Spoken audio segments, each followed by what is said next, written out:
In today's video, I'm going to teach you how to make your background transparent in Canva. This is really useful if you want to place your design on different colored backgrounds, use a logo on a website, or layer graphics without having a solid white box behind them. I'll walk you through the process step by step so you can follow along easily on your own screen. First, make sure you already have your design open in Canva. This could be a logo, an illustration, a social media graphic, or any other design you're working on. Once your design is ready and you're happy with how it looks, move your attention to the top right corner of the Canva interface. You'll see a button labeled Share. Go ahead and click on that. When you click Share, a menu will appear with several options related to how you can use or distribute your design. From here, you're not actually sharing it with someone else. Instead, you're going to use this menu to download your file. In that menu, look for the option that says Download. Click on Download to open the Download Settings panel.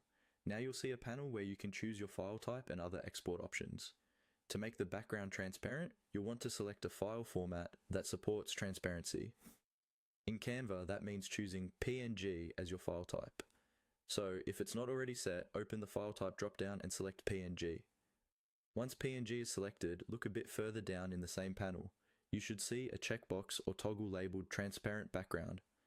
This is the key option that removes the solid background from your design. Click on Transparent Background to turn it on. If it's grayed out, that usually means your account doesn't currently support this feature and you may need an upgraded plan.